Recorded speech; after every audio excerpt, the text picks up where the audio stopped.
Bem, bom dia a todas as senhoras e todos os senhores. Para nós é um grande prazer receber aqui o ministro Franklin Martins, que dispensa apresentações.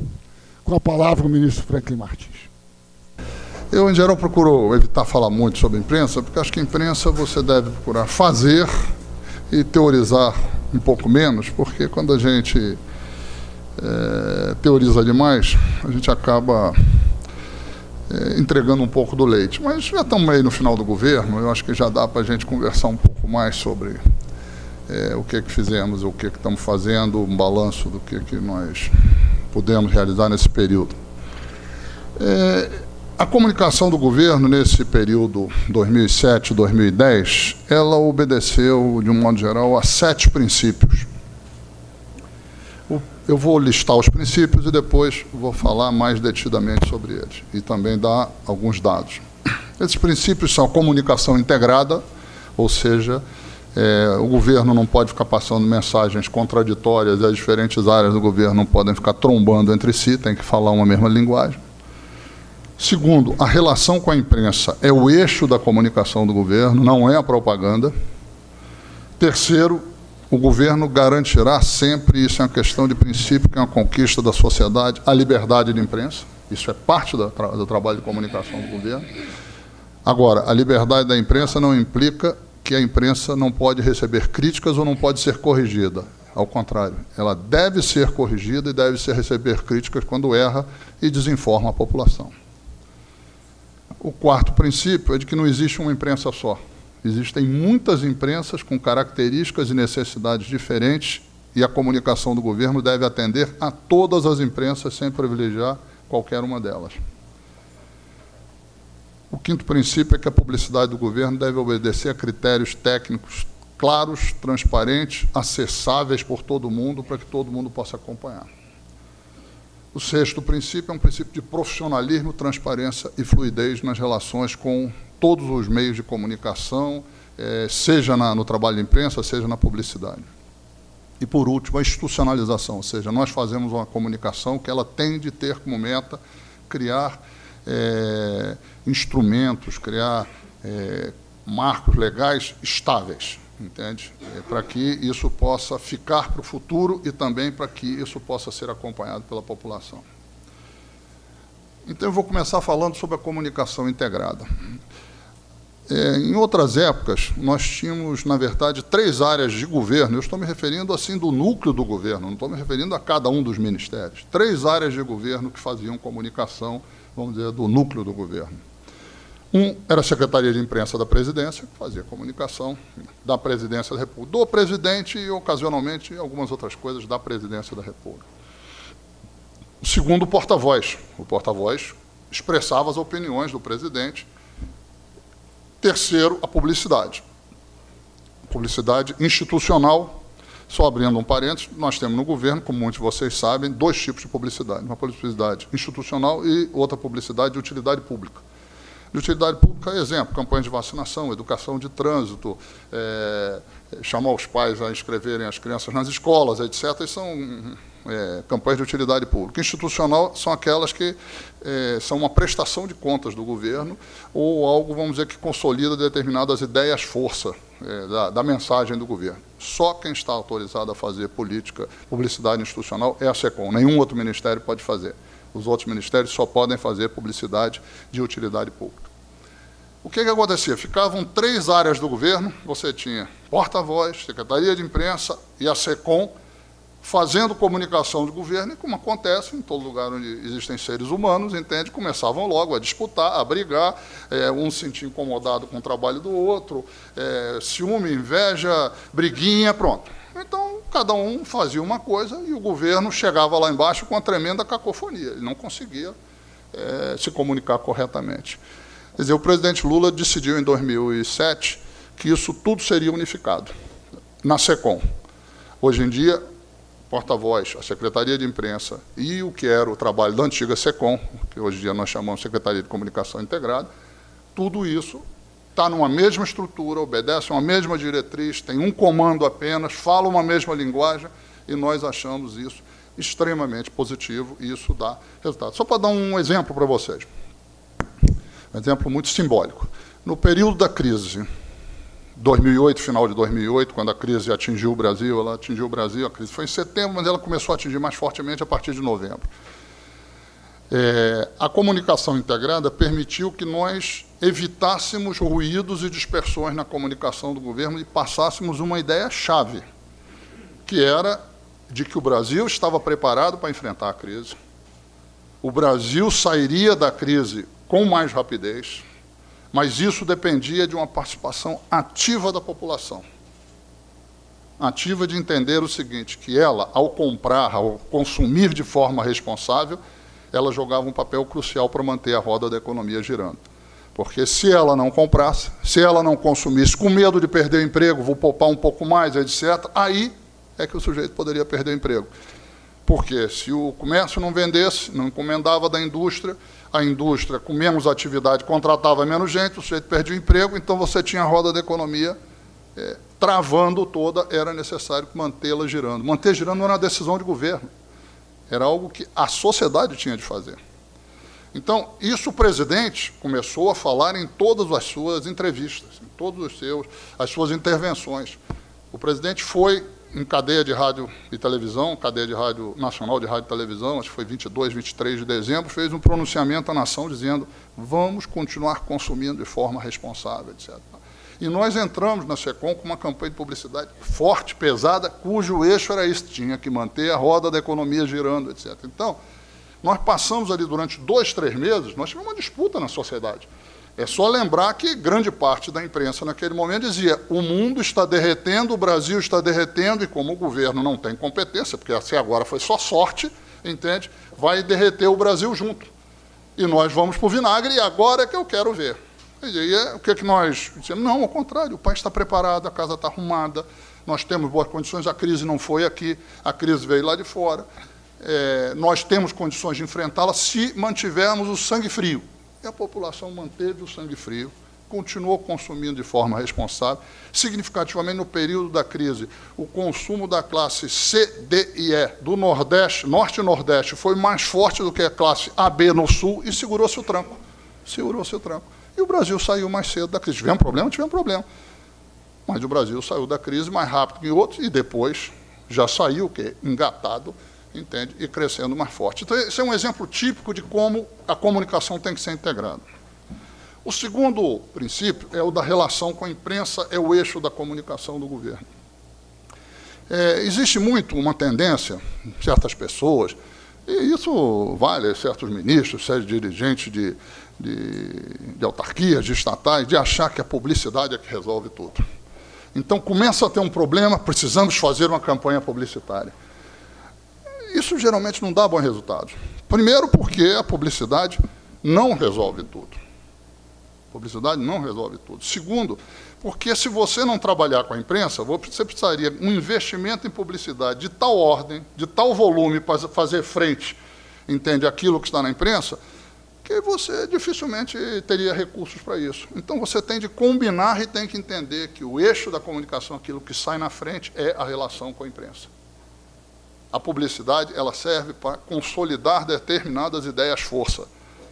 Por exemplo, nesse exemplo que eu dei aqui da crise, o que saiu primeiro? O que saiu primeiro foi o governo dizendo nós temos condições de enfrentar a crise. Nós fomos entrar com a campanha de publicidade em janeiro, fevereiro, março. Mas novembro, dezembro, foi o governo no cotidiano com a imprensa que segurou. Vocês devem se lembrar quando o presidente Lula falou da marolinha, como ele foi ridicularizado pela imprensa, entende? Então, entender que você tem que fazer a disputa, principalmente na imprensa. A publicidade não é a panaceia que resolve as coisas. A publicidade é para consolidar certas coisas que você faz. Evidentemente, por que muita gente diz eu prefiro a publicidade do que ter relação com a imprensa? Porque a imprensa incomoda. A imprensa é chata. Ela incomoda até quando ela faz um bom trabalho. E, aliás, é quando ela incomoda mais, quando ela faz um bom trabalho. Ela aponta erros do governo, aponta falhas, ela traz à evidência desmandos, eventualmente aponta casos de mau uso do dinheiro público, entende?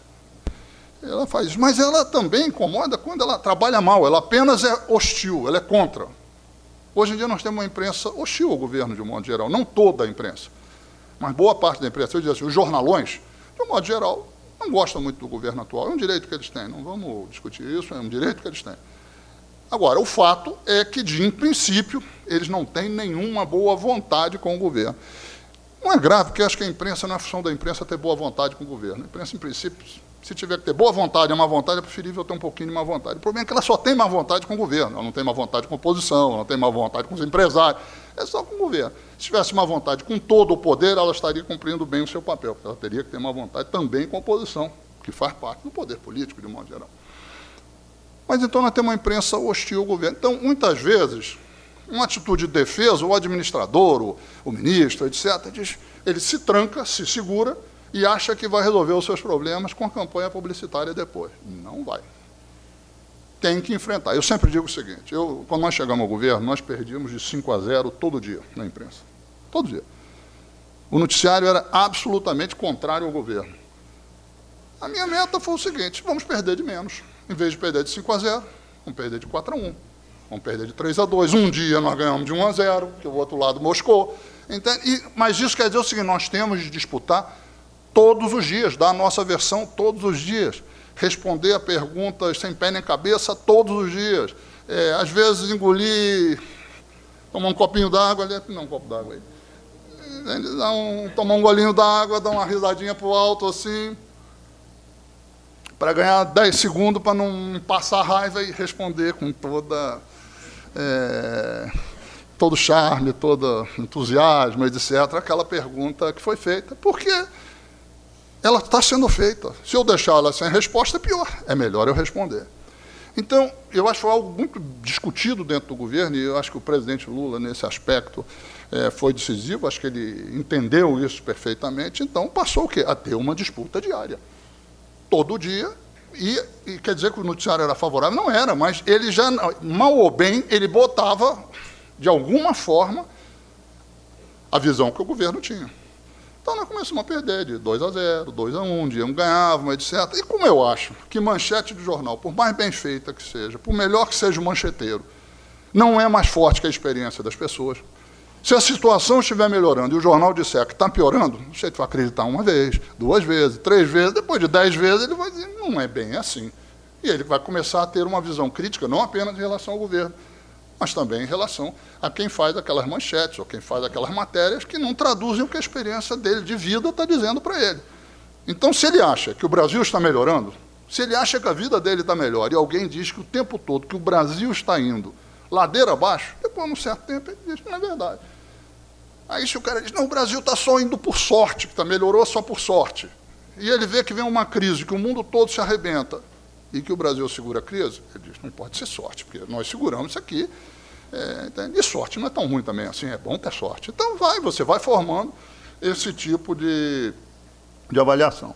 Então, acho que se adotou a ideia de falar sempre, falar cotidianamente, e não se importar com o fato de que no dia seguinte vão deformar ou não vão reportar de forma precisa, e trabalhar com o tempo. Isso vai levar 1 ano, 2 anos, 3 anos, mas nós vamos continuar dando esse tipo de disputa. Para que vocês tenham uma ideia, o presidente Lula passou a falar muito com a imprensa. Para que vocês tenham uma ideia, até 2005, o presidente deu 43 entrevistas no ano de 2005 para toda a imprensa. Em 2006, ele deu 91. Em 2007, ele deu 160. Em 2008, ele deu 181. Em 2009, ele deu 262. Esse ano, ele já deu 119 até agosto. Indo um pouco mais longe, o presidente respondeu, em média, nos 2 últimos anos, ou seja, 2009 e 2010, a mais de 8 perguntas de repórter por dia. Isso valendo sábado, domingo, feriado, carnaval, Natal, ou seja, vocês vão multiplicar. Em 2009, ele respondeu a 3.040 perguntas. Em 2010, ele respondeu já a 2.052 perguntas. Aqui inclui perguntas presenciais e pergunta por escrito, mas as perguntas presenciais são de 6 pontos qualquer coisa. Ou seja, isso quer dizer o seguinte, o presidente fala o tempo todo com a imprensa. responde às perguntas, por mais disparatadas que sejam. Ele lida e dá a opinião e dá a visão do governo. Eu posso garantir a vocês o seguinte, pode ter alguém que eu não saiba, mas eu acho que não tem nenhum chefe de Estado ou chefe de governo no mundo que tenha uma relação tão intensa com a imprensa, que responda tantas perguntas. Quando eu falo isso para qualquer responsável de comunicação de outros governos, ficam de queixo caído. Ou seja, o presidente fala o tempo todo. E não fala o tempo todo porque gosta de falar, não. Porque está claro, no primeiro mandato não falava. Fala por quê? Porque isso é essencial para enfrentar uma situação onde existe uma má vontade, uma hostilidade na mídia, etc. Ele tem que vender o peixe dele. Como é que isso se organiza de um modo geral? Eu sempre digo o seguinte, o símbolo do trabalho da SECOM, nesse período de 2007 a 2010, é o quebra-queixo. Eu não sei se todos vocês sabem o que é o quebra-queixo, embora seguramente vocês já viram o que é um quebra-queixo. É aquela cena que antes era horrorosa, porque era selvagem, hoje em dia está mais civilizada, que é em que a autoridade, o jogador de futebol, seja quem for, está falando e tem ali 40 microfones e gravadores na cara dele, entende? Ele se virar para cá, bate, várias pessoas já se machucaram, bate no microfone, bate num gravador, etc. Por isso que se chama quebra-queixo, porque se bobeasse, quebrava o queixo do sujeito mesmo. É uma coisa ruim, porque o telespectador em casa recebia uma imagem carregada de tensão, tensão dos repórteres, tensão do entrevistado. O entrevistado ficava nervosíssimo, eu fui entrevistado algumas vezes, assim, vários de vocês já devem ter sido. O que você quer é sair dali, entende? Porque é uma coisa agressiva. Então, o que nós fizemos? Nós dissemos, a imprensa dizia muito, o presidente tem que dar coletivas. Coletivas para ele era o seguinte, bandeira no fundo, o presidente num pódio, respondendo a perguntas que geralmente eram teses, entende, de jornalistas que iam lá e iam fazer as perguntas ao presidente, ele responderia, etc. Como é nos Estados Unidos, etc. e tal. Eu fui estudar. Nos Estados Unidos não é nada assim. Para vocês terem ideia, o Bush, no último ano, deu 4 entrevistas, 4 coletivas. O Obama fala mais, mas não chega perto disso daqui, nem de longe. E as entrevistas nos Estados Unidos, em geral, são acertadas antes na Casa Branca. Tanto que o presidente fala, Bob, a sua pergunta do Bob, Sarah, está tudo acertado, ele já sabe qual vai ser a pergunta. No Brasil, vá a SECOM querer acertar as perguntas, e é bom que não acerte, entende? Porque aí o presidente fica afiadinho, entende? E os ministros têm que ficar afiadinhos. E quando você fica afiadinho, você trabalha melhor do que quando você está no chinelinho. Bom, então, o que nós fizemos? Vamos organizar o quebra-queixo. O quebra-queixo vai ser o eixo da comunidade. É impossível montar uma entrevista coletiva de bandeira todo dia, é impossível. Mas é possível você fazer um quebra-queixo na saída de um evento, etc., uma coisa rápida, que dá o pão nosso de cada dia à imprensa, dá carne para os lobos, dá milho para os pintos, entende? E, ao mesmo tempo, permite ao governo se comunicar com a sociedade através da mediação, nem sempre simpática, mas sempre aguerrida, da imprensa. Então, o que nós fizemos? Nós fizemos um púlpitozinho de acrílico, que dobradinho cabe numa maletinha James Bond, entende? Que viaja com o presidente para todo canto aonde ele vá, todo evento em que o presidente está. Uma das coisas que se faz é organizar algo que a imprensa vai poder ficar ali, vai ter o púlpito que é montado em 2, 3 minutos, o presidente passará, a imprensa espeta os seus microfones e gravadores, etc. O presidente, se quiser, fala, se não quiser, não fala, etc. E aí, o quebra-queixo passou a ser. De um modo geral, o presidente faz em torno de 2 quebra-queixos por semana, é mais ou menos a média. 2 quebra-queixos por semana. E responde a todo tipo de perguntas. Isso também dá uma distânciazinha entre ele e a imprensa, não fica aquela coisa selvagem, tensa, agressiva, acabou, ele pega e vai embora. Então, o quebra-queixo ajudou a organizar isso, mas não é apenas o quebra-queixo, tem entrevistas coletivas que ele faz, entrevistas de rádio, tem entrevistas por escrito, tem entrevistas exclusivas que ele dá para diferentes órgãos de comunicação. Então, olha, para dar o número de quebra-queixo, 2008 foram 92, 2009, 86, 2006, 65, 2007, 77, 2008, 92, 2009, 86, ou seja, mais ou menos 2 por semana. Entende? Esse ano tomou até agosto com 38. Bom. E, ao mesmo tempo, entrevistas exclusivas, dando um número para vocês. Por exemplo, o presidente Em 2005, tinha dado 17 entrevistas exclusivas, em 2006, 14, 2007 foi para 52, 2008 foi para 56, 2009 foi para 120, esse ano temos 60 até agosto. Bom, então, o que eu estou querendo dizer é o seguinte, o presidente passou a falar muito mais e a relação com a imprensa organizou a comunicação do governo com a sociedade, atrás disso a publicidade veio. O terceiro princípio, está muito ligado a esse segundo, é o da garantia absoluta da liberdade de imprensa e, ao mesmo tempo, em que é a tarefa do governo, quando a imprensa informa mal, retificar o que a imprensa diz, corrigir o que a imprensa diz, e se houver algum tipo de má-fé, ou se houver algum tipo de viés, etc. e tal, fazer a disputa política com o órgão de imprensa que fez aquilo. A liberdade de imprensa, o governo tem um compromisso absoluto com a liberdade de imprensa. Liberdade de imprensa não é algo que você pode ter meia liberdade de imprensa. É liberdade de imprensa total. A imprensa no Brasil, como eu disse outro dia numa nota, a imprensa no Brasil publica o que quer e não publica o que quer. Ela opina sobre o que quer, do jeito que quer e como bem entende. Investiga o que quiser ou não investiga o que não quer investigar. Ela é livre para fazer tudo. Ora, a liberdade de imprensa, ela garante que a imprensa é livre. Ela não garante que a imprensa é boa. Quem garante que a imprensa é boa é a sociedade. Quem garante que a imprensa é livre é o governo fazendo cumprir uma decisão amadurecida na sociedade. Agora, quem garante que a imprensa é boa, quem corrige a imprensa, é a disputa política na sociedade. Então, se tem informação errada, isso tem que ser corrigido. E a imprensa não gosta de ser corrigida. Aliás, quem de nós que gosta de ser corrigido? Nenhum de nós gosta. Ainda mais quando a gente, com grande pompa e circunstância, disse verdades que pretendia absolutas e eternas, e essas verdades, às vezes, duram 24 horas, 48 horas. Então, a gente não gosta de ser desmentido. Mas é a função nossa, porque nós não podemos permitir que a sociedade seja intoxicada, que ela tenha uma percepção incorreta dos fatos. Ela tem que ser corretamente informada. Então, ao mesmo tempo que a imprensa é livre para falar o que quiser, e vocês são testemunhas, qualquer um sabe, a imprensa no Brasil, aliás, outro dia o Financial Times, fazendo uma gozação em cima da campanha do candidato, de um dos candidatos, não do governo, dizia que o Brasil é seguramente um país que tem uma das imprensas com menos censura no mundo. Entende? É qualquer um que vem aqui vê isso. Entende? Então, a imprensa é livre. Agora, errou, tem que ser criticado. Aí, muitas vezes, Lula ataca a imprensa, ele não atacou a imprensa, é curioso. Lula criticou tal órgão, criticou tal matéria. Ora, por que a imprensa não pode ser criticada? Ela está em algum Olimpo que ela não pode ser criticada? Ela pode ser criticada como ela pode ser elogiada quando ela acerta.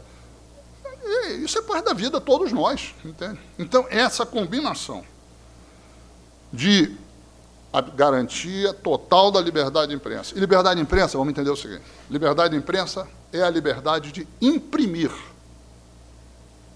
Na sua origem, era a liberdade de imprimir.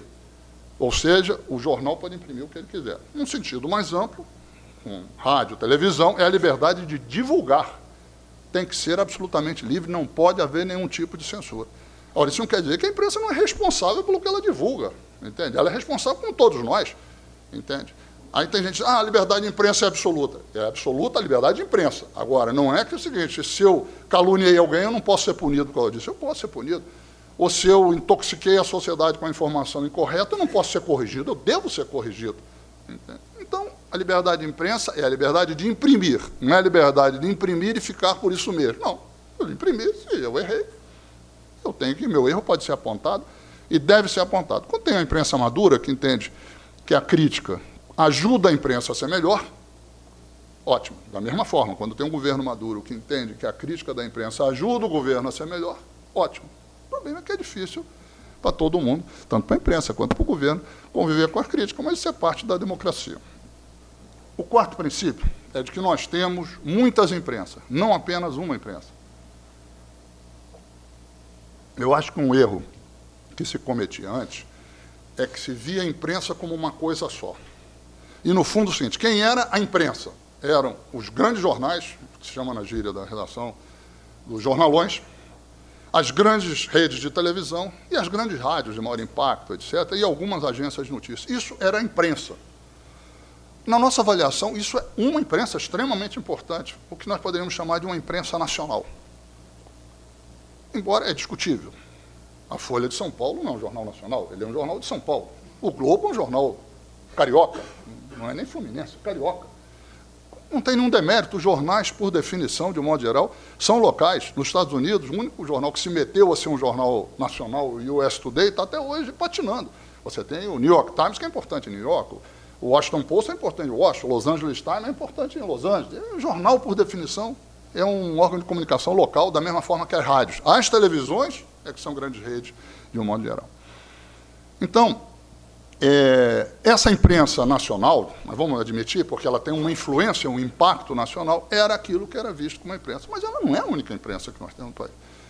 Nós temos as imprensas das outras capitais fora do eixo, Rio, São Paulo, Brasília. E uma imprensa vigorosa, pujante, que vende jornal, que tem influência nas suas respectivas regiões. Nós temos uma imprensa de interior, muito forte também. Mais forte no sul, sudeste, chegando ali até a Bahia. Nós temos os jornais populares, que isso é um fenômeno extraordinário. Os jornais populares são, hoje em dia, quem garante o crescimento da venda de jornal de papel. Nós temos as rádios do interior. Nós temos rádios espalhadas pelo Brasil, que também são rádios locais. Nós temos, por outro lado, a internet, que é uma outra mídia. Seja, vamos dizer, nos seus portais, sites, etc., seja na chamada blogosfera. Então é o seguinte, se você ficar lidando com uma mídia só, você está entregando uma coisa para um sujeito que ele não pode fazer nada e está deixando de entregar para um outro aquilo que ele podia fazer alguma coisa. Então, além disso, nós temos a imprensa internacional, que nós temos que cuidar da imprensa internacional bem. Então, nós, na SECOM, procuramos criar uma política que atendesse de forma desigual a quem é desigual, de forma diferenciada a quem é diferente. E, com isso, tratando as diferentes imprensas de forma diferente. Eu vou dar um número para vocês, que dá um pouco a dimensão de como as imprensas são diferentes e, às vezes, a gente não se dá conta disso. Os chamados jornalões, Globo, Estado de São Paulo, Folha de São Paulo, Correio Brasiliense, etc. e tal, eles vendiam em 2000 em torno de 1.400.000 exemplares em todo o país por dia, em média. Eles hoje em dia vendem 780 mil. Ou seja, eles declinaram quase a metade durante um período de 10 anos. Os jornais das outras capitais, fora Rio, São Paulo, Brasília, eles passaram de cerca de 1.300.000, caíram um pouco até em torno de 1 milhão em 2003 e depois voltaram a subir, estão hoje em dia em torno de 1.400.000, 1.300.000. Os chamados jornais populares, que tinham um peso muito pequeno, para dar ideia a vocês, em 2003, eles vendiam 550 mil exemplares no país. Hoje em dia, isso é número de 2009, 1.527.000 exemplares. Posso garantir a vocês que já está em 1.800.000 hoje. É onde cresce. O que é o jornal popular? É um jornal, geralmente, barato, custa menos de R$1. Ele é um jornal que não é um jornal distribuído por assinante, ele é vendido avulso na rua. É um jornal em torno de 24 páginas, em geral tamanho tabloide, com muito serviço, notícia curta, não quer fazer a cabeça de ninguém, não tem a pretensão de querer comandar o país. É muito curioso, muitas vezes esse jornal popular pertence a uma empresa que tem um jornalão. São jornais inteiramente diferentes, entende? Um cresce, um está absorvendo essa classe C que está entrando no mercado e que quer consumir informação, serviços, precisa disso, entende? É curioso, é um jornal que tem uma leitura, por exemplar, maior do que a do jornalão. Os jornalões, eles dizem que é 4 por jornalão. 4 leitores. Não acreditem nisso, é menos. É 2,5, 3. E dizem que o jornal popular é 6, 7. Também não é. Deve estar de 4, 5. Mas, de qualquer forma, ele circula mais. Porque o sujeito lê na fila do INSS, não tem mais fila no INSS. Então, ele lê na fila do banco, ele lê na fila do banco, ele lê em outro canto, depois ele passa por coisa. No ônibus, ele deixa no ônibus, etc. Ou seja, entende? Ele circula mais. Então, isso aqui dá uma dimensão. O que é dinâmico? Os grandes jornais estão estagnados. Os jornais, ainda temos os jornais Eu não estou com ele aqui, gozado. Nós temos os jornais de interior, que é outra coisa que cresce muito, os jornais de cidades médias, etc., que vem crescendo também. Então, nós temos que lidar com isso de forma diferenciada. Para vocês terem ideia, dos 15 principais jornais no Brasil, os jornais que mais vendem no Brasil, 6 são tradicionais, 8 são populares e 1 é o jornal esportivo, o Lance. A Folha de São Paulo, que é o jornal que mais vende entre os jornalões, tem uma venda praticamente igual ao Super Notícia de Belo Horizonte. Os dois vendem em torno de 303, 305 mil exemplares por dia, em média. É a mesma coisa. Durante de segunda a sábado, o Super Notícia vende um pouco mais. Quando você bota domingo, a Folha vende um pouco mais, porque o Jornal Popular, de modo geral, circula mal no domingo, porque ele é um jornal, não é um jornal de assinante, é um jornal que precisa aglomeração, venda, etc. Então, isso aí dá uma dimensão de como nós temos que tratar de forma diferente.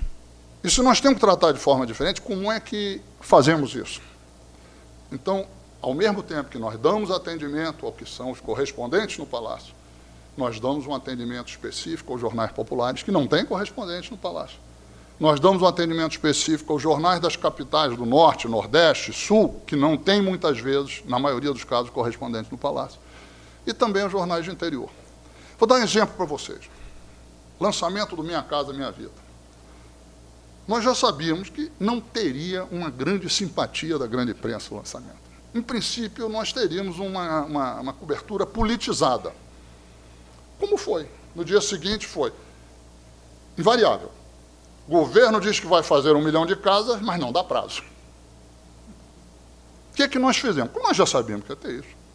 E nós não queremos contrariar a índole de ninguém. Se ele quer fazer assim, a liberdade de imprensa é para isso, ele escreva o que ele quiser. Mas nós não achamos que os jornais regionais, por exemplo, teriam o mesmo tipo de comportamento. Então, nós procuramos fazer um tipo de material e uma cobertura específica para os jornais regionais. Então, fizemos releases com os números do que seriam as casas construídas em cada um dos estados. E, ao mesmo tempo, botamos um técnico da Caixa à disposição para cada grupo de 4, 5 estados. Então, invariavelmente, foi assim: Maranhão terá 18 mil casas populares. Pernambuco vai ter 54 mil casas populares. A cobertura é inteiramente diferente, foi uma cobertura com foco no leitor dele. Reparem, eles não estão fazendo um outro jogo, eles estão fazendo para o leitor deles. No caso dos jornais populares, nós fizemos uma coisa mostrando como é que o cara pode ter acesso à casa própria.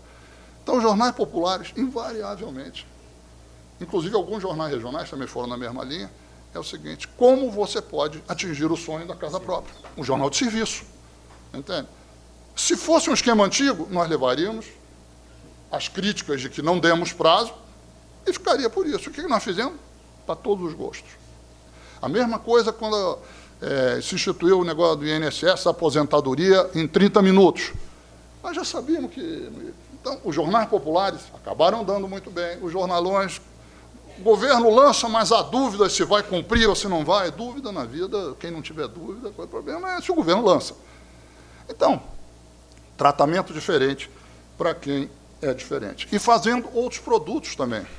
Por exemplo, nós passamos a lançar, basicamente para os jornais populares, os jornais regionais, os jornais de interior, a coluna do Presidente Responde. É uma coluna, o jornal, ninguém é obrigado a publicar, publica quem quiser.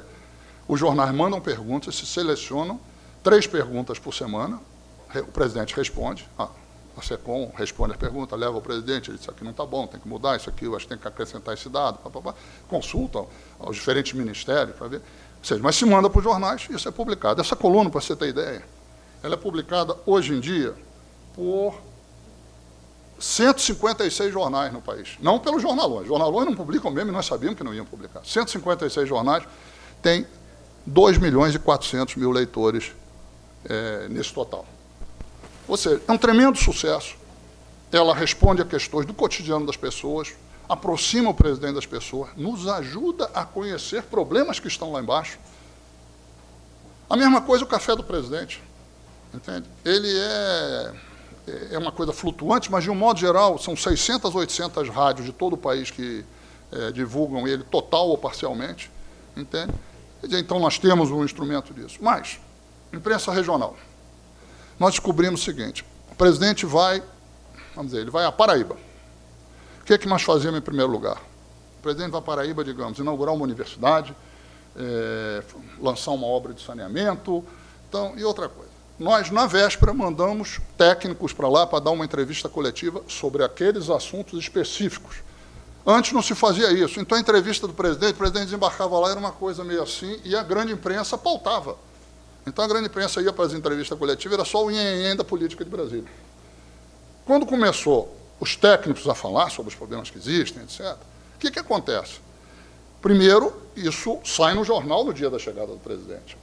Na redação do jornal local, do jornal regional, entende? Aquilo, o sujeito pauta, vamos fazer mais outra coisa, vamos acompanhar aquilo, ele desdobra aquela matéria. E, curiosamente, muitas vezes o correspondente, ou o jornalista da TV Globo, ou da TV Record, que foi lá, como ele chegou na véspera, ele vai também à entrevista, ele vê aquela entrevista, então ele já equilibra um pouco mais também a cobertura dele. De uma certa forma, no dia seguinte, ele não é o dono da entrevista com as perguntas do nhenhen de Brasília. Ele entende que tem um espaço para as outras coisas. Além disso, sempre que o presidente vai, nós fazemos uma entrevista por escrito antes com um grande jornal daquele estado. Ele nos manda 5 perguntas, o que ele quiser como pergunta, nós respondemos. Então, quando o presidente chega, geralmente, um dos grandes jornais do estado, a manchete é com qualquer entrevista exclusiva com o presidente da República sobre aquilo. Então, o quê? Nós fazemos uma disputa política em torno daquilo que nos interessa e vendemos a mensagem, aquilo que o governo quer vender. Além disso, ainda dentro da questão diferenciada, nós tratamos a imprensa internacional de uma forma absolutamente diferenciada. Em primeiro lugar, nós passamos a dar uma atenção aos correspondentes estrangeiros no Brasil que nós achávamos que antes não existia. Os correspondentes do Brasil, sempre que, dos jornais estrangeiros, sempre que nos pedem algum auxílio, recebem.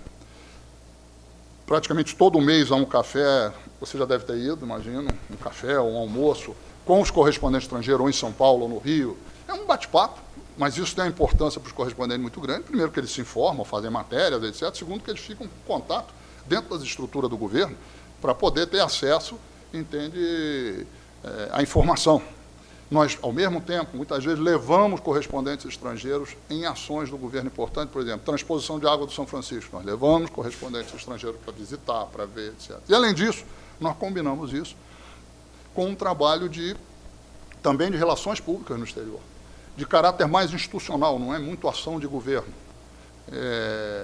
Para que você tenha ideia, nós trazemos também jornalistas do exterior, nós trouxemos questão de meio ambiente, trouxemos jornalistas no exterior para ver as experiências de meio ambiente no Brasil.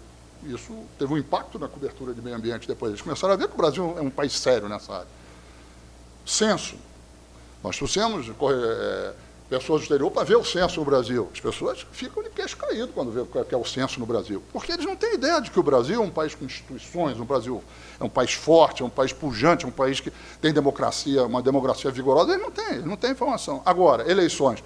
Estamos trazendo cerca de 10 órgãos de comunicação do exterior. Vão passar aqui 4, 5 dias, né, Rodrigo? Então, em 4, 5 dias, vão acompanhar, ver como funciona a urna eletrônica, como é a apuração, propaganda na televisão, está com os presidentes dos principais partidos, não é uma coisa de governo, é uma coisa institucional. Quer dizer, fazemos esse tipo de coisa porque isto, a médio prazo, isso é muito importante para o Brasil.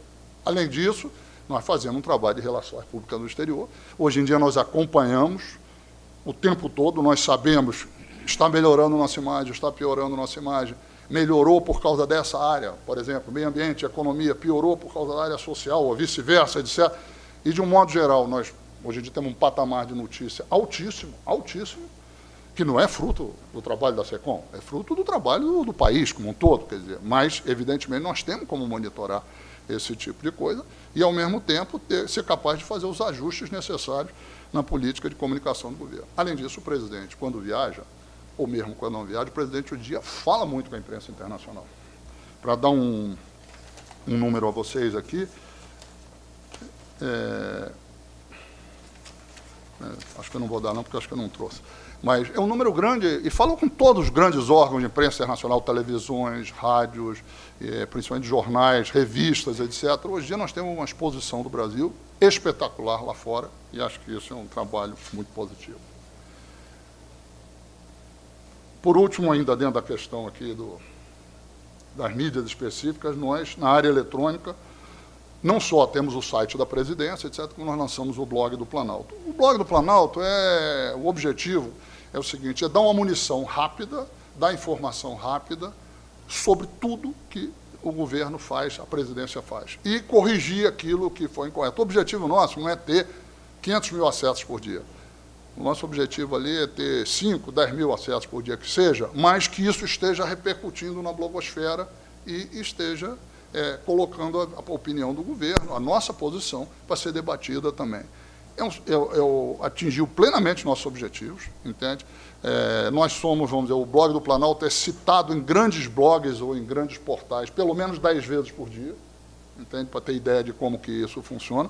A blogosfera, ela cumpre um papel hoje em dia um pouco de ser eu costumo chamar o grilo falante da grande imprensa, entende? Ela fica o tempo todo, errou, aqui não, está corrigindo. Muitas vezes faz isso de uma forma desrespeitosa, muitas vezes faz isso de uma forma selvagem, entende? Mas é o seguinte, também a imprensa muitas vezes trata os outros de forma desrespeitosa, de forma selvagem. Quer dizer, na verdade, ela está cumprindo um papel de fazer um pouco de crítica à imprensa, de balizar, de fazer uma referência para a imprensa, etc., e cumpre um papel, a meu ver, extraordinariamente positivo e altamente importante para a democracia.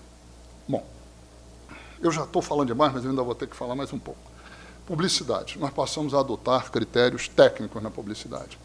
Ou seja, o critério da mídia técnica, que é que os jornais devem ter publicidade de acordo com a sua circulação, as TVs e rádios de acordo com a sua audiência. Parece uma banalidade, mas não era assim. O que abria terreno para subjetividade, para apadrinhamento, para perseguição. Do ponto de vista do governo, muitas vezes chega a gente e diz, como que o governo monta publicidade em tal jornal que é de crítica ao governo? Eu não estou querendo financiar um jornal ou não financiar o jornal, eu estou querendo comunicar o que o governo, as ações do governo. E isso não importa. Quem é o meu público? A, B, C, D, E. É todo mundo. Um determinado banco, uma determinada fábrica, empresa, ela pode, às vezes, querer concentrar no A e no B, no C. O nosso público é A, B, C, D, E. Quem se comunicar com A, B, C, D, E, se comunicar bem, nós devemos estar lá. Agora, isso não quer dizer que eu vou concentrar na TV Globo, ou vou concentrar na Folha de São Paulo, no Estado de São Paulo e no Globo. Não. Por que os jornais populares que vendem muito mais do que a Folha e a publicidade é muito mais barata, eu não vou anunciar neles? Por que eu não vou anunciar nos jornais de interior? Por que eu não vou anunciar nas rádios? Para que vocês tenham uma ideia, nós passamos, em 2003, a SECOM anunciava em 270 rádios. Em 2009, ela anunciou em 2.809 rádios. Em 2003, anunciávamos em 179 jornais. Hoje em dia, em 2009, 1.883 jornais. Aí aparece uma tese que é o seguinte, o governo está comprando os pequenos jornais, é o arrastão da publicidade. É curioso, porque quando eram os grandes jornais, ninguém estava sendo comprado, e quando é o pequeno, eles estão sendo comprados. É evidente que isso é só um chororô de quem não se adaptou ao novo mundo. Para nós, é muito mais barato, nós nos comunicamos muito mais desse jeito. Uma rádio do interior, aí outro dia eu vi um lugar aí, uma revista dessas de baixa qualidade, que aí dizia, o governo bota de 5 a 10 mil reais por mês nas rádios do interior. Não é verdade. Não é verdade, porque nem tem esse dinheiro. É muito menos. Eu costumo dizer o seguinte, o que em geral, na média, se o governo bota, dá para pagar a conta de luz da rádio, o que é muito importante para a rádio, hein? É muito importante para a rádio. E ajuda. Quando o governo bota uma publicidade, daqui a pouco o açougue bota uma publicidade, a escola bota uma publicidade, ele ativa o mercado publicitário, começam a aparecer pequenas agências publicitárias em cidades do interior, o governo joga um papel indutor extraordinário dentro disso. É barato? E o governo não tem influência nenhuma. Até porque, como é que eu ia controlar 2.809 rádios, 1.883 jornais, com o pessoal que eu tenho, que já está todo mundo com a língua de fora? Nem eu quero, nem podia. Agora, isso quer dizer o seguinte, nós estamos fazendo mídia técnica. E quando chega um jornal que recebia mais e hoje recebe menos, eu continuo atingindo, aliás, estou atingindo muito mais gente. Eu tenho que cuidar bem do dinheiro público, eu não tenho que cuidar bem de satisfazer esse ou aquele jornal. Então, a utilização dos critérios técnicos ampliou a utilização das verbas do governo. Isso aqui começou, era a SECOM apenas que fazia. A SECOM não tem poder de chegar e dizer para o Banco do Brasil, faça isso, ou chegar para a Petrobras, faça aquilo, até porque o Banco do Brasil e a Petrobras, eles têm motivos mercadológicos também, às vezes querem atuar mais no estado tal. Mas o princípio geral, com satisfação, nós vemos hoje que o princípio geral da regionalização e da mídia técnica é, hoje em dia, aplicado, primeiro, na administração direta por quase todo mundo. Digamos que a SECOM tem um patamar mais preciso, mas quase todo mundo. Nas estatais, crescentemente. E nós construímos. Isso aqui dá um trabalho do cão. Você pegar 2.800 rádios. Por que para a agência de publicidade, a melhor coisa é botar tudo na TV Globo. Ela manda uma fita, uma fatura, uma verificação, o trabalho dela. Agora, quando ela tem que fazer com 2.800 rádios, ela enlouquece. Mas ela está aqui para servir o governo, para servir o cliente, e não para fazer o que é melhor para ela. Claro que ela procura resistir, mas hoje em dia, as agências trabalham bem, elas sabem que é parte do negócio ao trabalhar com o governo, trabalhar assim. Então, o que é que nós temos hoje? Nós temos um banco de dados negociado preço de spot com todas as rádios acima de 20 mil, em cidades acima de 20 mil habitantes, negociado preço de spot. Tem rádio que não aceita, isso eu não aceito. Bom, não aceita, é um direito que você tem, mas eu também, nós não pagamos mais. Aí, às vezes, eu recebo visita num deputado. Não está anunciando na rádio lá da minha cidade e tal. Eu digo, como é que é, deputado? Eu já puxei no computador, já sei de que cidade é a região dele. Deputado, o problema aqui é o seguinte, todas essas rádios aqui estão recebendo, porque todas recebem, não tem nenhum tipo de interferência política, nenhum tipo de interferência política. Então, isso aqui está agora. Não, mas a rádio tal, eu digo, essa daqui é porque ela não aceita o preço. Aí o cara disse, o que quer dizer? Então, que me mandou aqui para ver se eu forço um preço. Não estou dizendo por que ela pediu o senhor vir aqui, mas o resultado concreto é esse. Agora, pode dizer ela o seguinte, se ela aceitar o preço, que lá na cidade tal é de tanto, na próxima campanha ela está. Invariavelmente, a rádio passa a aceitar o preço. Ou seja, também nós estabelecemos um padrão, não adianta vir reclamar. Não adianta vir reclamar. O preço é esse, é para todo mundo, ponto final. Então, mídia técnica é bom, além de tudo, porque dá discurso, dá tranquilidade, nos permite lidar muito bem com todo tipo de pressão. E eu estou convencido que os deputados, muitas vezes, eles apenas querem ser atendidos com carinho, com respeito e ter um discurso para dizer para o cara que pediu a ele alguma coisa. Então, se você der isso para ele, você resolveu. Se ele quiser algo mais do que você pode dar, você não pode dar e diz não. E diz não com educação e tal, mas faz parte da vida. Concluindo, transparência, profissionalização, fluidez. Nós temos como princípio tratar todo mundo de forma igual. A TV Globo ou a rádio tal. Não tem nenhum problema. Tratamos de forma igual, todo mundo é jornalista, todo mundo... Não é aquela coisa, vou dar para a TV Globo da antes. Não. Nós não damos nada para a TV Globo, para a Record, ou para alguém da antes. Damos para todo mundo. O critério é transparente, profissional, para todo mundo. O presidente deu uma entrevista, 2 horas depois, a íntegra da entrevista, se é uma entrevista coletiva, evidentemente, está no site da presidência, geralmente está com áudio, muitas vezes está com vídeo, acessável por todo mundo, há fotografias, há vídeos, isso é acessável por todo mundo, feito pela internet, baixa, se estiver no Amazonas, se estiver no Rio Grande do Sul, baixa aquilo, ou seja, transparente, fluido, profissional. Todo mundo é tratado de forma igual do ponto de vista de ter acesso à informação. Isso não quer dizer que um repórter mais esperto não vai pegar mais informação, é o mérito dele. Ele correu atrás, pode ver, foi aqui, foi ali, mas a informação básica do governo tem que estar disponível para todo mundo. Dando uma ideia para vocês, só para vocês terem uma ideia, o site da Presidência da República, ela teve em 2009 1.300.000 acessos. Ela funciona basicamente como uma agência de notícias, 1.300.000 acessos. Foram 10.000 fotos que entraram nesse site. Houve download de fotos, 800.000 downloads de foto. Ou seja, você pode dizer 2.000 fotos, mais ou menos, por dia são baixadas desse. E quem é que é baixado? É o Jornal do Acre, o Jornal daqui, que está baixando e usando esse tipo de coisa. Discursos do presidente, 285 discursos na sua íntegra. Entrevistas, 262. Nós publicamos a íntegra da entrevista. Mesmo quando ela é exclusiva, ou seja, a entrevista exclusiva é dada no momento em que o jornal a publica, ou a televisão a publica, etc., nós liberamos a íntegra, porque é normal, o jornal tem que fazer a sua edição. É uma entrevista, muitas vezes, o jornal, muitas vezes não, quase sempre o jornal não vai poder botar tudo, ele faz a sua edição. boa fé ou de má fé, às vezes sai alguma coisa que não é bem assim, entende? Ficou truncada. Então está ali para quem quiser depois acompanhar, pegar, ver. Quer dizer, então, isso é algo que nós entregamos a toda a imprensa e a toda a sociedade. Por último, para concluir, institucionalização. Para nós, o que nós estamos fazendo, ele pode ser corrigido, deve ser mudado, etc., mas são coisas que são permanentes, que vão ficar. Primeiro, nós temos de ter relações institucionais com os demais órgãos da administração pública. Então, nós não temos que estar mandando por debaixo do pano em alguém. É tudo institucionalizado. Segundo, relação com o TCU. Nós, quando chegamos, tínhamos uma relação complicadíssima com o TCU.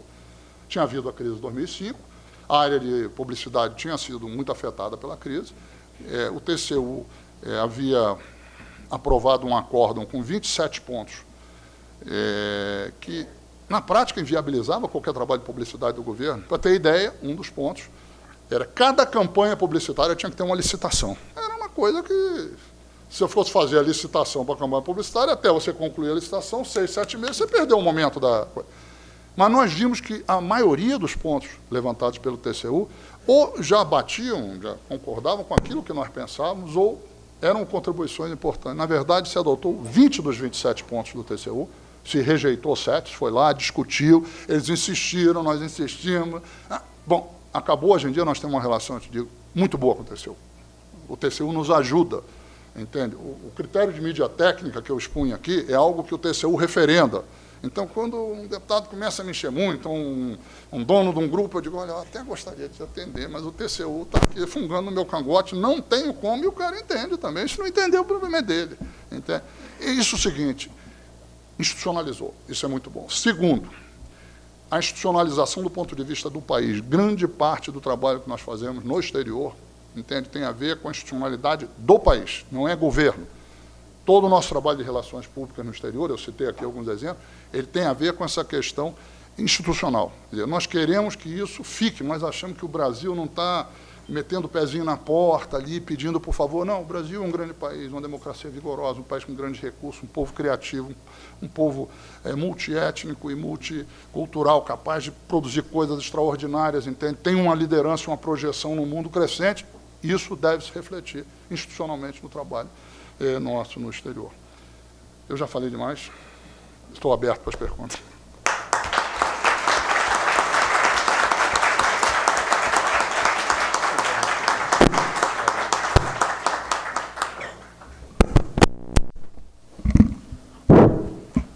Muito obrigado, Franklin, pela exposição. E o ministro responderá às perguntas, mas eu pediria que não fossem feitas exposições paralelas. Muito bem. Perguntas, não exposições. Bom dia. Meu nome é Helder, do IPE. Ministro, eu gostaria de saber a sua opinião sobre duas coisas que estão interrelacionadas, né? Já houve a tentativa do governo de tentar discutir a proposta da Ancinave, né, e, recentemente, a questão do Plano Nacional de Direitos Humanos colocou a discussão, não sei se o conceito seria bem esse, mas alguma coisa como controle social dos meios de comunicação social, né, que não seria um controle governamental, nem estatal, mas tentando que a sociedade tenha alguma controle, de certa maneira, sobre os meios de comunicação social. Obrigado pela pergunta. É o seguinte, o governo nunca teve pretensão de controlar de nenhuma forma os meios de comunicação que eles publicam, não publicam. Aquele negócio da Ancinave, eu não estava no governo naquele momento, mas até onde eu sei, aquilo sequer foi uma posição do governo, aquilo era um documento em discussão numa área determinada do governo que nunca tinha chegado a ser assumido pelo governo. O negócio do plano de direitos humanos aí é brincadeira. Se você comparar o plano de direitos humanos aprovado na Conferência de Direitos Humanos, os dois planos de direitos humanos aprovados nas duas conferências realizadas no governo Fernando Henrique, a versão aprovada agora é light. As conferências aprovam o que elas querem aprovar. Aquilo ali não é posição de governo. Vou dar um exemplo de algo que eu acompanhei de perto, a Conferência de Comunicação, Nacional de Comunicação, a CONFECOM. Desde o princípio, desde o primeiro momento, o governo disse, nós somos contra esse termo controle social da mídia. Por que somos contra? Porque isso não diz nada. E pode passar a impressão que você está querendo fazer, a priori, algum controle de conteúdo. O governo é contra qualquer tipo de controle de conteúdo a priori, porque isso é censura. Diferente, o governo é a favor de regulação. A Constituição, por exemplo, diz que tem que ter produção regional, programação regional, que a produção deve ser nacional, que deve ter produção independente. Esse artigo nunca foi regulado. Precisa ser regulado. Na França é assim, nos Estados Unidos é assim, na Inglaterra é assim. Isso são democracias. Agora, existe também um negócio no Brasil que é o seguinte: qualquer coisa que seja retirar a liberdade absoluta dos órgãos de comunicação, não é liberdade de imprensa, não, dos órgãos de comunicação, fazer o que bem entendem, isso vira atentado à liberdade de imprensa. Não é verdade. Em todas as democracias do mundo, vou dar um exemplo, nos Estados Unidos, que é talvez o país das grandes democracias ocidentais, com o menor tipo de regulação, com regulação mais branda, é proibida a propriedade cruzada. Ou seja, o mesmo grupo não pode ter um jornal, uma rádio e uma televisão no mesmo estado. Não pode. No Brasil, seria um atentado à liberdade de imprensa incomensurável, porque no Brasil é comum, o mesmo grupo tem 8 rádios, 2 jornais, uma televisão. Então, isso é o seguinte, isso é um debate que tem que ser desideologizado. A liberdade de imprensa, ela é uma expressão de uma coisa mais ampla, que é o direito da sociedade à informação, e a Constituição diz também, e botaram lá especificamente, não foi à toa, que nos meios de comunicação não podem ser objeto de monopólio ou de oligopólio. Por quê? Porque isso é crucial na democracia. É um grande ponto da Constituição, mas, curiosamente, também não foi regulamentado até hoje. O governo está envolvido hoje em dia, está discutindo uma proposta de um marco regulatório de comunicações, de telecomunicações e de radiodifusão, dentro de um ambiente de convergência de mídia. Tem que ser regulamentado. O nosso código que rege a radiodifusão, ele é de 1962, quase 50 anos. Ou seja, naquela época não tinha satélite, portanto não tinha rede nacional. Não tinha TV a cor. A maioria dos brasileiros era televizinho, não tinha televisão. Ou seja, mudou tudo. E nós temos um código de 62 que não responde a mais nada. Precisa ser atualizado. E porque se não for atualizado, a radiodifusão está frita. Porque na convergência de mídia, as telecomunicações invadem a radiodifusão, e se não tiver uma pactuação, uma regulação socialmente aceita, discutida, transparente, etc. e tal, que se transforme em regulação no plano legal, o que vai acontecer? Vence o mais forte. E quem é o mais forte? As teles. No ano, a proporção é essa: 13 bilhões de faturamento na radiodifusão contra 180. Não precisa ser nenhum Sherlock, nenhuma coisa, para ver quem vai ganhar se não tiver uma pactuação. E o governo diz, tem que se proteger a radiodifusão, porque ela, por ter um sinal livre, aberto, gratuito, ela cumpre uma função social de extrema relevância no país. Independente dos erros que possa ter, ela cumpre uma função social de extrema relevância e tem que ter proteção. Entende? Agora, para isso tem que ter uma pactuação. Entende? Então, essa história, o governo não quer controlar conteúdo, e mais do que eu te falar é a prática. Alguém conhece algum controle de conteúdo de governo? Se o governo tivesse essa decisão, era um governo mais incompetente do mundo, porque só consegue ter coisa contra.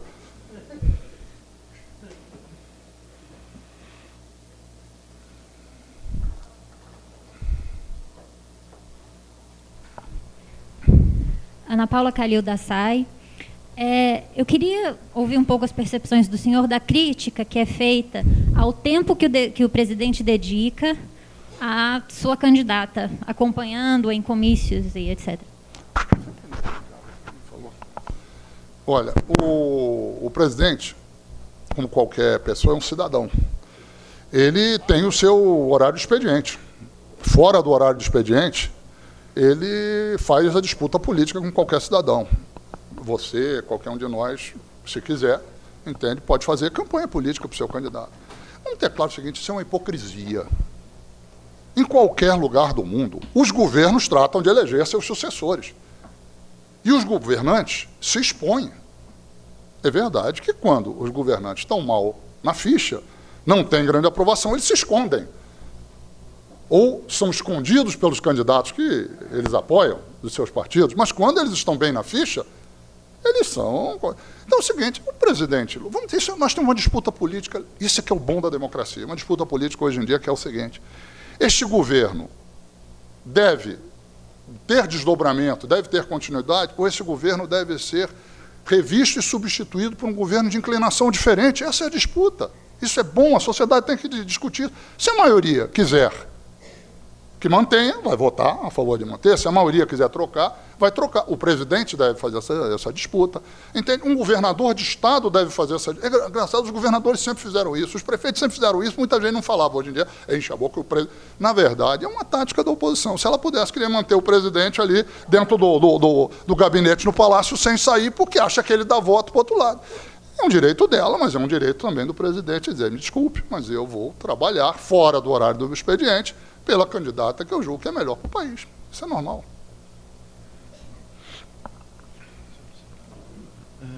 Bom dia a todos os presentes. Eu sou Ernesto Galindo, do IPEA. Gostaria de saber do senhor a opinião sobre a importância de 2 pontos.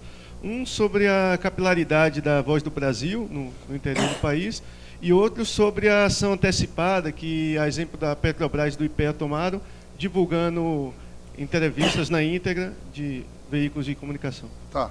Voz do Brasil. É o seguinte, se você fizer uma pesquisa, a maioria do povo do Brasil não quer que acabe com a Voz do Brasil, é curioso. Mas isso varia de lugar para lugar. Nas grandes cidades, muita gente quer que termine com a Voz do Brasil. No interior, nas cidades médias, não se quer que termine. Você vai no Congresso, você tem opinião para tudo que é lado. Entende? Eu, pessoalmente, sou a favor da flexibilização do horário da Voz do Brasil. Eu acho que hoje em dia você tem uma situação de extraordinária diferença. Uma cidade como São Paulo é inteiramente diferente de uma cidade do interior. O horário de 7 horas em São Paulo é um horário que é mais importante você estar botando para informação de trânsito, para uma série de coisas, entende, do que aquela informação. Já numa cidade do interior, de um modo geral, a Voz do Brasil é o grande noticiário que eles têm. Eles não têm dinheiro para botar um noticiário nas pequenas rádios. É o grande noticiário que eles têm. Então, eu acho que pode fazer algo flexível, vamos dizer, de 7 às 10, alguma coisa assim, que todas as rádios têm um horário definido, que ela tem que botar naquele horário, e com flexibilidade, cada uma atendendo ao seu público, porque o Brasil de hoje em dia não é mais o Brasil de 1940, entende? Você possa ter uma informação institucional, que é dada na Voz do Brasil, quer dizer, uma informação importante sobre o país, etc., mas que você vá se adaptando, entende, às diferentes realidades existentes. A segunda pergunta, qual é? Eu sempre esqueço a segunda. A segunda era... É sobre a importância da apresentação antecipada que o IPEA e a Petrobras fizeram. Bem, tá. Olha, eu acho o seguinte, quando a Petrobras lançou o blog e entrou naquela linha de uma confrontação ali com boa parte da mídia, vamos entender, era dentro de um ambiente político carregado, da questão que setores queriam fazer a CPI da Petrobras, havia uma disputa política legítima na democracia em torno do assunto, e a Petrobras passou a fazer aquilo. Eu acho que a Petrobras acertou no atacado e teve um errinho no varejo. O erro no varejo foi quando ela publicou, nos primeiros dias, as respostas antes dos jornais saírem.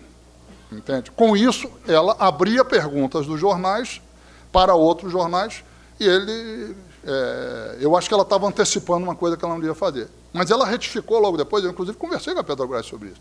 Ela retificou logo depois e passou o seguinte, o jornal que mandou as perguntas, vamos dizer, vai dar na edição de segunda, então, quando dava meia-noite de segunda-feira, ela botava as respostas dela, e com isso, ela não estava prejudicando em nada o jornal, mas ela já estava colocando a sua resposta. Mas eu digo que ela errou nesse varejo, ela acertou no atacado, por quê?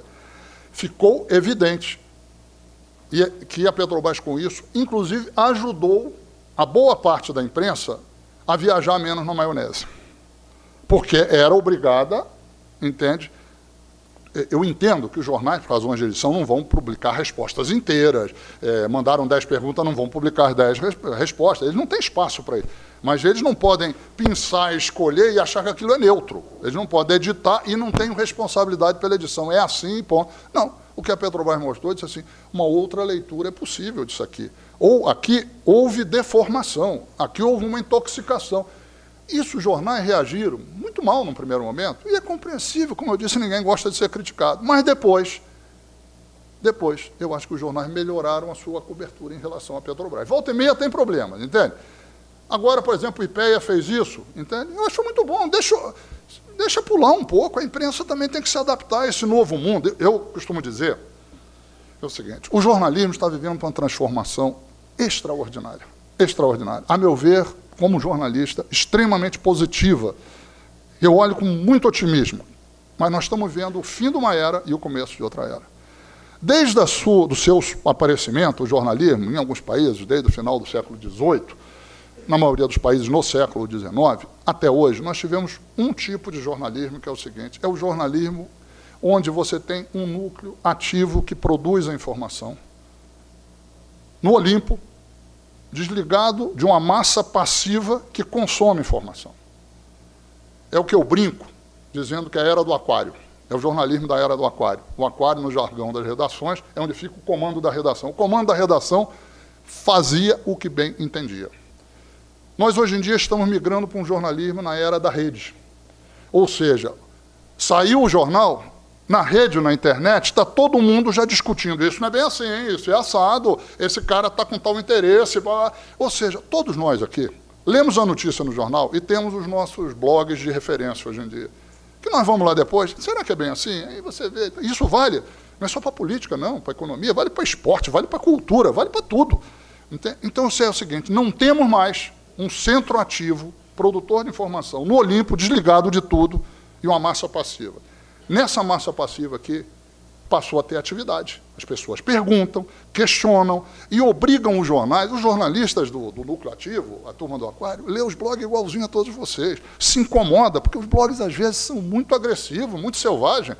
Se incomoda, entende? Como diz, os cães da internet estão soltos. Às vezes são soltos mesmo, entende? Mas não é só na internet que tem cão em todo lugar do mundo, entende? Na rua encontra uma porção, entende? Então, você repara só o seguinte, é um momento mais rico. Só que nós estamos no início dessa transição. O início dessa transição nos cria um problema que os jornalistas não estão acostumados com isso. Nós, leitores que não são jornalistas, não estão acostumados com isso.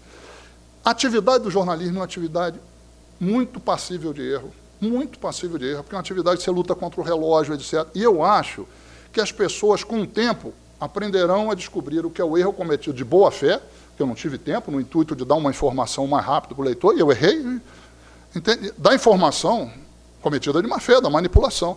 Então é um momento muito rico, porque é um momento de transição, mas é um momento onde todos nós estamos tendo de nos adaptar a isso. O que eu acho que vai acontecer? Eu acho que nós teremos um jornalismo melhor. Porque todo mundo que é submetido à crítica, não é só o governo, não. Entende? Todo mundo, os próprios pais. Nós somos pais melhores quando somos submetidos à crítica dos nossos filhos. Quando nós achamos que nós sabemos tudo, de um modo geral, vamos arrebentar a cara ali na frente. Quer dizer, todo mundo que é submetido à crítica melhora. Esse novo modelo de rede, ele submete o jornalismo à crítica, no cotidiano. Isso fará o jornalismo melhorar. Eu lamento não ter 20 e poucos anos para pegar essa nova fase do jornalismo. Dr. Franklin, o senhor já implícito ou explícito respondeu perguntas. Muito rápido. História do quarto poder da mídia, quando que ela morreu, se morreu. Segundo, internet, ela atinge classe A e B, que faz fazedor de opinião, mas as redes. E a terceira, como se trata a questão da desigualdade cultural e o analfabetismo funcional? Olha, eu vou tentar, são várias perguntas ao mesmo tempo, eu vou tentar te dizer uma coisa. Eu acho o seguinte, nós estamos vivendo um momento muito rico, um momento muito positivo. O primeiro deles é que o Brasil se tornou uma sociedade mais complexa. Não tem mais esse negócio do formador de opinião tradicional. Eu costumo dizer que tinha uma época, que, quando se analisava a pesquisa, se conhecia o famoso efeito pedra no lago. Você jogava uma pedra no lago, as ondas concêntricas que formavam a partir do local onde caiu a pedra, iam chegando até a margem. O que isso pressupunha? Que você tinha um centro na sociedade que formava opinião, ativo, inteligente, competente, blá, blá, blá, e uma massa ignária que era passiva e ia recebendo a informação. Isso se arrebentou. Isso se arrebentou quando o Brasil passou a ter uma classe C cada vez mais forte, que passou, a partir de seus interesses e do seu crescimento numérico, a formar suas próprias opiniões. Então, se nós pegarmos... Então, ela começou a formar opinião, então deixou de ter um centro de formação de opinião. Tinha o AB, passou a ter o C. Nos Estados Unidos, na França, na Inglaterra, existe o efeito pedra no lago. Toda sociedade sofisticada, complexa, o efeito pedra no lago não existe. Ou existem várias pedras no lago ao mesmo tempo e tudo se cruzando. O que talvez seria a imagem mais importante. Vou dar exemplo. A crise de 2005, eu estudei isso nas pesquisas, a avaliação do governo Lula, ela cai até setembro de 2005, aí a classe C segura. Aí a classe C segura. Vai a classe C segurando, continua caindo na A e B, começa a subir na classe C, quando dá janeiro já tinha voltado a um ponto positivo, e depois a classe AB seguiu a classe C, ou seja, segurou o tranco. Outro exemplo, plebiscito, negócio das armas. Entende? A classe AB achava que tinha que acabar com o direito das pessoas a poder ter arma em casa, etc. A classe C foi contra. E quem que ganhou? Ganhou o plebiscito que as pessoas teriam direito a manter suas armas pessoais, de uso pessoal em casa. Concorde ou não concorde? Mas é o seguinte, a classe C mostrou seu poder de fogo. Que não me acuse aqui de estar fazendo propaganda eleitoral, mas pegando o exemplo das eleições atuais, eu fiquei impressionado com o número de que o governador de São Paulo está perdendo a eleição para a presidência em São Paulo. Não era esse o quadro um mês atrás. Se tem pedra no lago, veio de outro lado. Veio lá do Nordeste, veio alguma coisa. O que eu estou querendo dizer é o seguinte, a sociedade é mais complexa, ela é mais complexa. Por quê? Porque apareceu classe C, a classe D cresceu, as pessoas formam opinião, aí pessoas que nunca tinham acesso à universidade começam a ir ao ProUni, nós temos uma nova intelectualidade de origem distinta se formando no país. Tudo isso, nós temos os jornais populares, esse caldeirão é um caldeirão de mudança, que é algo característico do processo de criação do mercado interno de massa. Ele mexe com o país. Nos Estados Unidos, o mercado interno de massa nos Estados Unidos foi formado à raiz da Guerra da Secessão. A partir de 1860, os Estados Unidos mudaram profundamente. Eles deixaram de ser aquele país agrário onde o poder era dividido, entende, com os grandes fazendeiros do Sul, e passaram a ser um país onde a costa, o Nordeste ali, mais ou menos, era o centro, Nova York, Pittsburgh, passou a ser o centro. E você passou a ter o quê? Um mercado de massa. Os Estados Unidos mudaram. O Partido Republicano, dos 70 anos até a guerra, até a subida de Roosevelt, ele governou 60.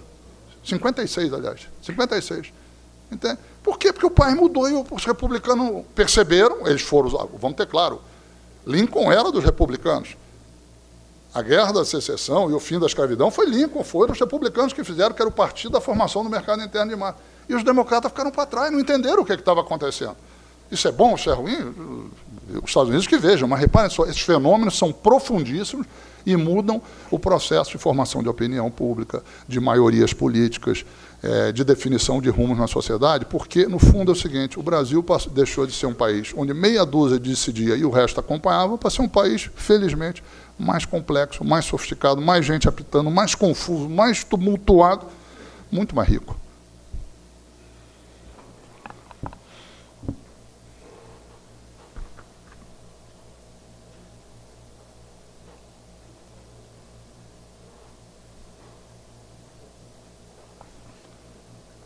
Bom dia, ministro. Meu nome é Débora Pinheiro, eu trabalho na iniciativa privada para uma agência de comunicação e sou professora de comunicação. Quando o senhor falou de institucionalização, me veio a pergunta, o que a SECOM deixa de herança, em termos de comunicação institucional? Não vou fazer uma exposição, mas rapidinho, só um exemplo. A gente sabe que num governo de coalizão tem instituições públicas que não se conversam no governo, inclusive conflitos que vão parar na imprensa, conflitos institucionais mesmo. Então, o que a SECOM deixa de herança nesse sentido? Tá. Algumas coisas eu já mencionei aqui. Eu, por exemplo, acho que esses princípios, eles podem ser mudados, claro, mas eu creio que eles tendem a influenciar daqui para frente o trabalho de comunicação de qualquer governo. Acho que tendem a influenciar. Por exemplo, eu acho muito difícil o princípio da mídia técnica desaparecer, porque haverá uma grita na sociedade. A regionalização dos investimentos de mídia, eu acho difícil, porque haverá uma grita na sociedade. Mas eu acho que tem outras questões de institucionalização importantes, que não deu para mencionar aqui devido à brevidade do tempo. Nós, em acordo com o TCU, discutindo com o TCU, nós, por exemplo, modificamos muito a institucionalidade do processo licitatório dentro da área da comunicação, de modo geral. Antes, tinha-se, na verdade, um contrato com uma agência de publicidade, que era um grande guarda-chuva, onde cabia tudo embaixo. Tudo embaixo. trabalho de comunicação, trabalho de pesquisa, trabalho de relações públicas, tudo cabia embaixo. O que era errado. Isso foi uma das coisas que o TCU apontava e que nós concordávamos que estava errado. Era errado por quê? Porque era pouco transparente. Isso permitia que um determinado ministro tivesse, de repente, 70 jornalistas trabalhando com ele, fazendo comunicação, e não fosse claro para a sociedade, não um direito que ele tinha, mas a sociedade tinha o direito de saber. Só que como isso estava sendo pago pela agência de publicidade, isso não ficava claro.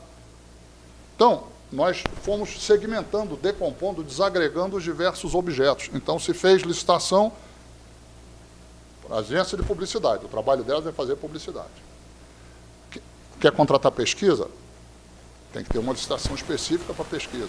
Se quer fazer relações públicas, trabalho específico de relações públicas. Quer ter uma agência de comunicação? Específica para comunicação. Acho que isso não tem volta também. Isso ficará, e isso é muito positivo.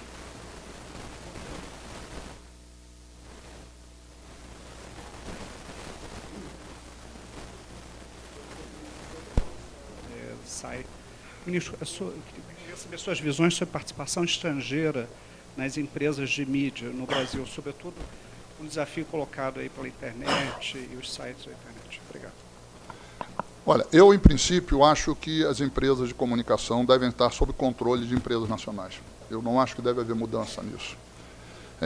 A Constituição estabelece que até o limite de 30% pode haver a participação no capital estrangeiro. É bom lembrar que isso não era permitido. Isso foi incluído ali em 2004, 2005, quando alguns grupos de comunicação tiveram alguns problemas financeiros e acharam que era de bom tamanho poder abrir para se capitalizarem. Mas eu acho que foi uma medida positiva, independente de haver um certo casuísmo de oportunidade e tal. Eu acho que é importante, porque eu acho que até 30% você pode manter. E isso é mais ou menos um padrão que se mantém no mundo. No mundo inteiro, na área de comunicação, há limitações, há restrições à participação do capital estrangeiro. Muitas vezes burlada por mecanismos que o mercado é muito criativo, às vezes encontra formas de fazer isso. Mas eu, pessoalmente, acho que 30% está de bom tamanho. Aí você coloca uma coisa assim, mas na internet, e só dando nome aos bois, para ficar mais claro, muitos grupos de comunicação, de jornais, se incomodam com o fato de portais como o Terra, como o IG, etc., estarem, na verdade, disputando o mercado deles, que é um mercado de informação, só que sobre uma plataforma eletrônica e não sobre a plataforma em papel. E, muitas vezes, recorrem ao argumento, mas a Telefônica é um grupo estrangeiro, então ela não poderia fazer isso. Aí a Telefônica disse, mas eu não só, o meu portal não faz só comunicação, ele tem entretenimento, ele tem isso, ele tem uma porção de outras coisas. Ou seja, é uma discussão extremamente complexa, até porque nada impede de você tirar o BR do nome e fazer desde o Uruguai, ou desde um canto. Você não tem como... esse que é o desafio. No ambiente de convergência de mídia, a regulação não pode ser regulação da época da radiodifusão de válvula ou da banda estreita. Entende? Tem que ser da internet, da banda larga, para onde está indo o mundo. Então, são desafios, problemas complexos para a regulação. Eu acho que deve haver limitação, restrição ao capital estrangeiro na área cultural, na área de comunicação. Eu sou a favor porque, e disso deixando claro, não tem nenhuma restrição à liberdade de imprensa. Você vai nos Estados Unidos, é assim, você vai na França, é assim, se preserva a sua cultura, você preserva pela via das restrições e preserva pela via do incentivo, mas você tem de procurar criar elementos para se desenvolver. Mas eu acho que esse é um assunto extraordinariamente complexo, ninguém tem opinião sobre isso e está todo mundo com a cabeça fervendo para ver como é que encontra. Bom dia a todos. Edmilson Silva, do INCA. Um comercial rápido. Quem não doou medula ainda, por favor, faça isso. A pergunta. Com o empoderamento da classe C, desculpa pelo neologismo, o senhor acha que a questão da TV pública pode deslanchar? Há um vislumbre nesse sentido? Olha, o mundo tem dois tipos de experiência de TV pública. Nos países onde a TV surgiu pública e nos países onde a TV surgiu privada. Basicamente, Europa e América.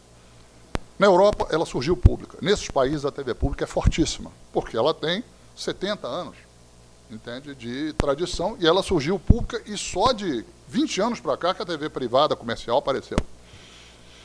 Nos países onde a TV pública ela veio depois, por melhor que ela seja, etc., ela tem uma audiência e uma força melhor. Dá um exemplo dos Estados Unidos. A PBS, que é uma televisão de excepcional qualidade, ela tem uma audiência pequena. A TV pública, ela não vai disputar a audiência com a TV comercial fazendo a mesma coisa. Ela vai produzir algo que é diferente. Ela vai produzir algo que trata o telespectador como cidadão, com consciência crítica, e não como consumidor. Vou dar um exemplo. Não existe programa de televisão na TV comercial infantil para quem tem abaixo de 4 anos. Não existe. Não existe porque ele não é consumidor, ele não consegue encher o saco do pai e da mãe para comprar alguma coisa. Depois de 4 anos tem muito. Na TV pública tem que ter. São coisas assim, quer dizer, você na TV pública, na TV comercial, às vezes eu preciso ter 10, 12 pontos de audiência, senão para mim está complicado. Então você não bota música, você não bota certas coisas porque você perde audiência, porque segmenta. Você tem a TV, tem cada vez mais generalista a TV comercial para competir. Então, elas se destinam a público diferente. No Brasil, nós não tínhamos uma TV pública forte. O que nós tínhamos eram TV públicas locais, algumas bem-sucedidas do ponto de vista de qualidade de produção, mas algo local. O que acontecia? Elas não formaram rede. A TV pública no Brasil surgiu em 68, 69, no mesmo momento onde as TVs comerciais estavam formando redes. E elas continuaram sendo locais. Então, ao não se constituírem redes de TV pública, o que aconteceu? Você não teve recursos, audiência, aglutinação de forças, uma série de coisas que ocorriam na comercial. Então, nós estamos atrasadíssimos. O projeto da TV Brasil é de constituição dessa rede, está constituindo, está crescendo, está melhorando a qualidade, mas é um processo lento. Televisão é lenta em qualquer lugar, especialmente na TV pública. Mas isso... eu acho que é um projeto extraordinariamente interessante, bem-sucedido, instigante, que vai dar muita coisa para o país, entende? Mas é um processo que é lento, entende? E precisava de muito mais recursos que tem. Mas tem gente que já acha que é muito, porque se pudesse não tinha TV pública. Tem gente que é contra a TV pública, entende? Tem gente que pode fazer. É um direito na democracia, mas vamos em frente. Ministro, Maciel Trombieri, da Assessoria de Comunicação do Ministério da Saúde. O senhor entrou nesse papo mais administrativo sobre a questão de retirar aí os penduricalhos que haviam debaixo da agência de publicidade. Isso acabou dando um grande conforto para nós gestores e foi regulamentado e tudo. Mas continua uma ferramenta da comunicação, que é a ferramenta de eventos, que ela é hoje um grande trauma para qualquer gestor, porque a lei permite, se faz normalmente vira escândalo, adesão às atas, a multiplicação dos pães, essa coisa toda. E a SECOM pretende estender a regulamentação para essas outras ferramentas, porque que não estão ainda dentro da Lei 12.232? Olha, no pouco tempo que me resta, entende, até 31 de dezembro, a SECOM não fará nada disso, porque não tem mais como fazer. Eu, no entanto, acho que o problema que você coloca é real. Eu acho que, embora essa desagregação que foi sendo feita dos diferentes serviços e acabar com a história do guarda-chuva ajudou o mercado, deu conforto a todo mundo, é uma coisa muito positiva. Tem áreas onde ainda precisa fazer. A área de eventos é uma delas. Outra área que eu acho que tem é uma coisa que eu chamo do call center ativo, que para alguns ministérios de grande capilaridade, de grande... que estão... por exemplo, Ministério do Trabalho, Ministério do Desenvolvimento Social, Ministério de grande impacto, que precisa atingir todos os municípios, etc., eles, para acompanharem a execução das suas políticas, eles precisariam de coisas como um call center ativo. Você não é ficar recebendo só reclamação, é ficar monitorando a aplicação de determinadas forças. Hoje em dia, ou você faz um penduricalho e enfia debaixo de alguma coisa e não se quer fazer, ou você tem que criar um formato, um modelo, fazer aprender, porque essas coisas, a primeira que você faz, às vezes não funciona tão bem, você tem que, a sua segunda, terceira licitação é que você já ganhou experiência para fazer, mas eu acho que o rumo é esse.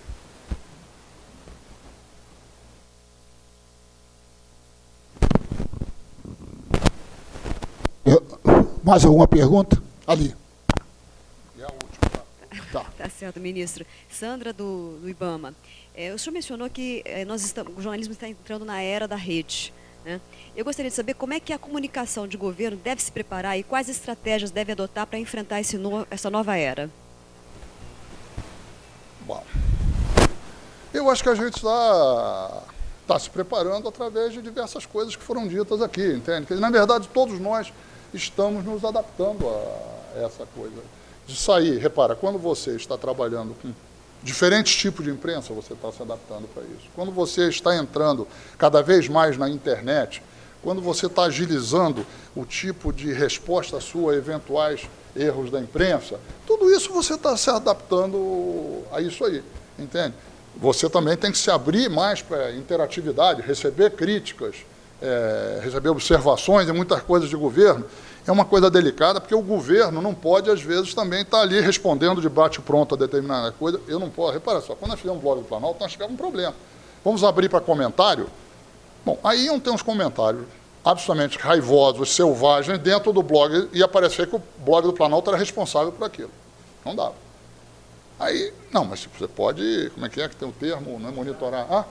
Moderar. Aí iam dizer que o Planalto está censurando. Então, nós não vamos fazer assim, é uma limitação que tem o nosso blog, entende? Agora, eu acho o seguinte, nós estamos aprendendo a fazer isso, e da mesma forma que a imprensa,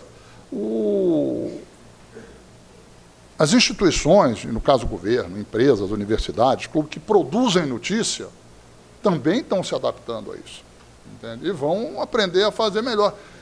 Uma das grandes coisas que eu coloquei aqui, que tem, a meu ver, importantíssimo, é o seguinte: a digitalização na internet barateiam extraordinariamente os custos de produção. Extraordinariamente. Para você ter uma ideia, 2/3 dos custos de produção de um jornal impresso são papel e distribuição, e a administração que decorre disso. Então, um jornal custa 100, vai custar 30. Com a mesma qualidade, se ele não for em papel, se ele for em outra coisa. Mas as pessoas estão acostumadas em papel, e não se descobrir um modelo de negócio para levar para a internet. Então, repara, todo mundo está se adaptando, mas eu acho que a gente pode olhar para frente e dizer, em princípio, a digitalização e a internet permitirão uma volta dos tempos heróicos do jornalismo. Heróicos modernos, mas heróicos, onde haviam jornais de grupos de jornalistas, jornais individuais, e não só jornais de grandes grupos de comunicação, porque o barateamento dos custos previsto. Eu sou do Rio de Janeiro. Aliás, vocês dois também são do Rio, né? Sou do Rio. Quando eu era garoto, o Rio de Janeiro tinha 20 e tantos jornais. Eu me criei num ambiente, tinha Diário de Notícia, Diário Carioca, o Jornal, Correio da Manhã, Jornal do Brasil, Luta Democrática, Tribuna da Imprensa, Última Hora. Tinha 20 e tantos jornais. Hoje em dia tem 3 ou 4. Entende? Por quê? Porque os custos de produção foram se tornando tão pesados que a concentração se produziu. Eu tenho a esperança, a ingenuidade, de que, com o barateamento dos custos de produção, possa se produzir um ambiente de florescimento dentro da imprensa, de novas iniciativas de comunicação dentro disso. E os governos e as instituições terão de se adaptar a isso também. Agora, nós estamos começando a viver isso. Os jornais, esse modelo do aquário aí tem quase 300 anos, 200, 300 anos. Entende? Nós estamos aí com 5 anos dessa novidade, 10 anos. Nós temos, corre mais rápido, mas nós precisamos um pouquinho mais de tempo ainda.